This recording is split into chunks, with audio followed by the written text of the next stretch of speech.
Fee రీఎంబర్స్మెంట్లకి డబ్బులు లేవు, పథకాలకి చేయడానికి కింద మీద పడుతున్నాం, రోడ్లు గుంతలు పూడ్చడానికి డబ్బులు లేవు. కానీ వీళ్ళ దగ్గర మటుకు వేల కోట్లు ప్రభుత్వం కష్టంతో మీ అందరి ట్యాక్సులతోటి, ప్రజలందరి ట్యాక్సులతోటి కొన్న డబ్బులతో ఇచ్చిన ట్యాక్సులతోటి డబ్బులు తీసుకొని మనం బియ్యం కొంటే ఆ బియ్యం తీసుకెళ్ళి రూపాయి పెట్టుబడి లేకుండా వేల కోట్లు సంపాదిస్తూ ఉన్నారు.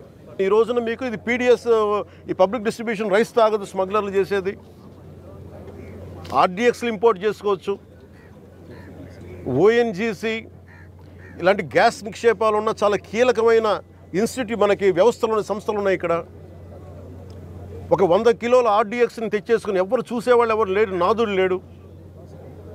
It is not just about public distribution సంబంధించిన రైస్ సంబంధించిన ఒక్కటే కాదు, ఇది సో మ్యారిటైమ్ సెక్యూరిటీ ఇష్యూస్ కూడా ఉన్నాయి దీనికి.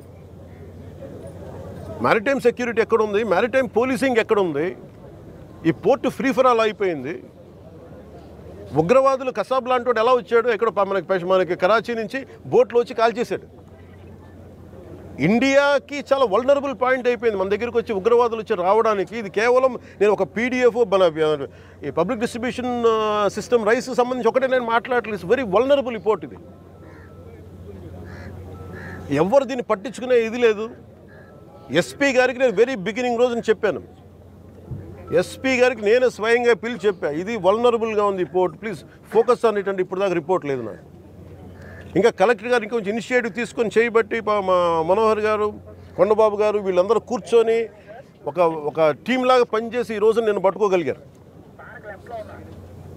మొన్నటికి మన సుధీర్ గారు కూడా సివిల్ సప్లైస్ చైర్మన్, ఆయన కూడా మీరు ఎంత పట్టుకున్నారండి నిన్న? ఇప్పుడు ఇది సమస్య ఎక్కడుందంటే, first public distribution system rice నిజంగా బిలో పవర్టీ లైన్లో ఉన్న వాళ్ళకి కనీసం వాళ్ళకి అవసరానికి తిండి కానీ ఇవన్నీ అందించడం బియ్యం. అలాగే రైతుకి వాళ్ళకి స్థిరీకరణ, వాళ్ళకి స్టెబిలిటీ ఇవ్వడానికి, గిట్టుబాటు ధర ఇవ్వడానికి ప్రభుత్వం కొనే విధానం ఇది. దీనిని దాదాపు 43 రూపాయలు ఖర్చు అవుతుంది, 43 రూపాయల 50 పైసలు ఖర్చు అవుతుంది ఒక్కొక్క కిలోకి. అది గవర్నమెంట్ సబ్సిడైజ్డ్ ప్రైస్ తోటి 2 రూపాయలు జీరో. మొన్నదాకా రూపాయి 2 రూపాయలు ఉంటే ఇప్పుడు అది కూడా లేదు, పూర్తి అసలు జీరో. వీళ్ళు 1300 వ్యాన్లు ఏవో పెట్టేసి గత ప్రభుత్వం, ఇదివరకన్నా వెళ్ళి రేషన్ షాప్ డీలర్ దగ్గరికి పంపించేవాళ్ళేమో, కానీ ఈ ప్రభుత్వం వచ్చాక ఇప్పుడు ఏమైపోయింది, ఆ ration direct vans has become బస్తాలు వేసుకురావడం పంపించేయటం, ఆ లబ్ధిదారులకే 300 రూపాయలు ఇవ్వడం. ఇది ఏమైపోయింది, ఇది అందరికి ఒక ఆలవాలం అయిపోయింది, సోర్స్ ఆఫ్ ఇన్కమ్ అయిపోయింది. కొన్ని వేల కోట్లు దీని నుంచి వెళ్ళిపోతూ ఉన్నాయి. దారుణంగా ఆఫ్రికా దేశాల్లో దీన్ని 70 రూపాయలకి అమ్ముతారు. ఇందులో ఎవ్వరు చేసింది ఏం లేదు. 70 రూపాయలకి 73 రూపాయలకి అమ్ముతారు కేజీ. నాకు నిజంగా అనిపించింది ఏంటంటే, నిజంగా మనం ఈరోజు ప్రధానమంత్రి గారు చేసే ఈ విదేశాంగ విధానంలో మనం 70 రూపాయలు కానీ ఆఫ్రికా దేశాలకి ఇవన్నీ మనకి ఇట్లాంటి తప్పులు జరగకుండా ఉంటే కనీసం 43 రూపాయలకి ఇస్తే మనం దేశ పరపతి పెరుగుద్ది. మనకి అన్యాయంగా అకారణంగా స్మగ్లర్ల చేతిలోకి వెళ్ళిపోతుంది.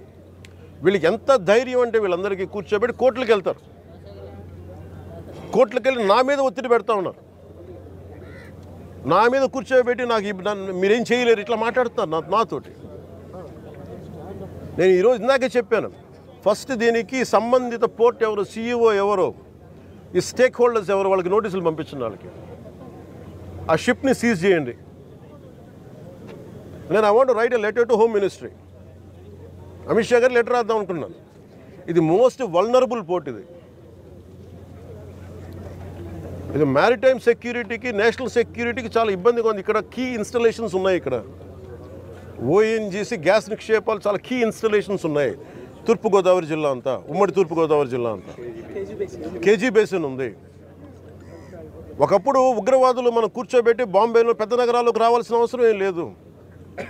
హైదరాబాద్లో చూసాం, గోకుల్ చాట్ బండార్ లాంటి చోట కూడా వచ్చేసారు. ఇక్కడ వచ్చి ఒక 10 మంది ఉగ్రవాదులు వచ్చి ఎడాపెడగా కాల్ చేస్తే దిక్కు లేదు. ఇక్కడ వాళ్ళు చనిపోవడానికి సిద్ధంగా ఉంటారు ఉగ్రవాదులు.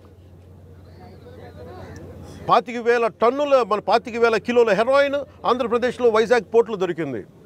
That shows the vulnerability. అలాగే మనకి అర్షి ట్రేడింగ్ కంపెనీ అని చెప్పి అది ఇక్కడ విజయవాడలో ఉన్నది, అటు వెళ్ళిపోయింది. అలాగే నా దృష్టికి 2 పేర్లు వచ్చింది. ఒకటి అలీషా అనే పేరు చాలా పదే పదే వినిపిస్తూ ఉంది. నాకు అర్థం కాదు ఎవరు అలీషా, ఎవరు అని. అలాగే ఇందాక చూస్తే దాదాపు 16 కంపెనీలు ఉన్నాయి. ఇందాక మనకి కొండబాబు గారు కూడా నేను ఒకటే చెప్తా ఉన్నాను, మనోహర్ గారికి కానీ సుధీర్ గారికి కానీ మేము అందరం కూర్చోబెట్టి ఇందాక మనం బోట్లు వెళ్తాం మాట్లాడుకున్నట్టు, it is not about one individual. Smuggling అలవాటు అయిన వాళ్ళు, క్రిమినల్ యాక్టివిటీస్కి అలవాలం అయిపోతే tomorrow it will be RDX, tomorrow it will be weapons, tomorrow it will pose as a great threat for national security. చేతులు కాలేక ఆకులు పట్టుకున్నట్టు ఉంటుంది. బాంబే కూడా రిపీటెడ్గా అధికారులు ఇలా వదిలేశారు. ఆర్డిఎక్స్ లారీలు బస్తాలు వ్యాన్లు వచ్చేసి వెళ్ళిపోయినాయి. ఎంత కుదిపేస్తుందో తెలుసు మాకు. సో అందుకని ఇలాంటి ఇంకా ఆగాలి, ఇలాంటివి చెప్పాలనేది నేను ముఖ్యమంత్రి గారి దృష్టికి ఆల్రెడీ చెప్పాను నేను. సో మేము ఆ క్రమంలోనే ముఖ్యమంత్రి గారి ఆదేశాల మేరకు మేము కూర్చోబెట్టి క్యాబినెట్ మీటింగ్స్లో మేము కూర్చొని మాట్లాడుతున్నాం. దీని మీద చాలా కఠినమైన చర్యలు తీసుకోవాలి. అలాగే పీడీ యాక్ట్ పెట్టాలని పెట్టుకున్నాం. మొన్నదాకా ల్యాండ్ గ్రాబింగ్ యాక్ట్లో సివిల్ సప్లైస్తో కూడా రిపీటెడ్ అఫెండర్స్కి దీన్ని పీడీ యాక్ట్ పెట్టాలని చెప్పి మనోహర్ గారు మా రోజు క్యాబినెట్ మీటింగ్లో పెడితే ఇప్పుడు అది కూడా జరిగింది. గవర్నర్ గారి దగ్గరికి వెళ్ళాలి ఆ బిల్లు. తర్వాత మన ప్రెసిడెంట్ గారు అంగీకారం తెలియజేయాలి దానికి. ఈ లోపు అన్ని వచ్చిన తర్వాత చేద్దాం అనుకునే లోపు ఇప్పుడు చూస్తే ఇంత మొత్తంలో పట్టుబడ్డప్పుడు మాకు ఖచ్చితంగా దీన్ని ప్రజల దృష్టికి తీసుకెళ్ళాలి దీన్ని. ఎందుకంటే ఒకవైపు ఫీజు రీఎంబర్స్మెంట్లకి డబ్బులు లేవు, పథకాలకి చేయడానికి కింద మీద పడుతున్నాం, రోడ్లు గుంతలు పూడ్చడానికి డబ్బులు లేవు. కానీ వీళ్ళ దగ్గర మటుకు 1000 కోట్లు ప్రభుత్వం కష్టంతో మీ అందరి ట్యాక్సులతోటి, ప్రజలందరి ట్యాక్సులతోటి కొన్న డబ్బులతో ఇచ్చిన ట్యాక్సులతోటి డబ్బులు తీసుకొని మనం బియ్యం కొంటే ఆ బియ్యం తీసుకెళ్ళి రూపాయి పెట్టుబడి లేకుండా 1000 కోట్లు సంపాదిస్తూ ఉన్నారు. There should be a major crack down on this. దీనికి మన భేదం లేదు. దీనికి అధికారులు కాదు, పొలిటికల్ వ్యవస్థ కాదు, ఎవరైనా సరే ఇది చాలా స్టర్న్ యాక్షన్ అయితే తీసుకోవాలి. This will pose as a national. ఇట్లాగే వదిలేస్తే this port will become a menace for national security. గత ప్రభుత్వం నేను మొత్తుకుంటా ఉన్నాం, మేము ఇబ్బందిగా ఉంది మాట్లాడి. నేను నాకు ఎంత ఆశ్చర్యం, ఎంత డీప్ రూటెడ్ నెట్వర్క్ అంటే నేను వస్తానంటే నన్ను ఇప్పటికీ 2 months నుంచి ఆపేశారు, నన్ను రానివ్వకుండా. ఉన్నత స్థాయి అధికారుల దగ్గర నుంచి లేదు సార్, అక్కడికి వెళ్తే కొంచెం ఇదవుద్ది సార్, ఎందుకు సార్ ఇప్పుడు కాదు సార్, తర్వాత సార్ ఇప్పుడు యాక్షన్ తీసుకున్నాం సార్, రిపీటెడ్గా చెప్తా ఉన్నారు నాకు.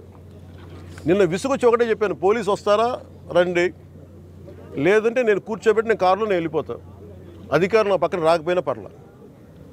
ఈ నిర్ణయం తీసుకొని ఇక్కడికి వచ్చింది. ఇది ప్రజలకు తెలియాలి. ఇది కొండబాబు గారు కానీ, నాదెండ్ల మనోహర్ గారు కానీ, మనకి జిల్లా వైపు నుంచి కానీ మేము పర్యటనలో మేము పదే చెప్పాం. తూర్పుగోదావరి జిల్లా నాయకులు కానీ, ఎమ్మెల్యేలు కానీ, we gave a word to people. మేము ప్రజలకి మాట ఇచ్చాం, పారదర్శకత చూపిస్తాం, ఇలాంటి అవినీతిని, ఇలాంటి స్మగ్లింగ్ని మేము అరికడతామని. ఆ దిశగా చర్యలు తీసుకోవడానికి మేము ముందుకెళ్తున్నాం. అందుకని మీ దృష్టికి తీసుకొచ్చి దీంట్లో మీరు మిగతా ఇన్ఫర్మేషన్ మీకు ఇస్తాం. అలాగే దీన్ని ఖచ్చితంగా హోమ్ మినిస్ట్రీ దృష్టికి అయితే తీసుకెళ్తాను. Andhra is major hub for ganja and మీకు డ్రగ్స్ అయిపోయింది.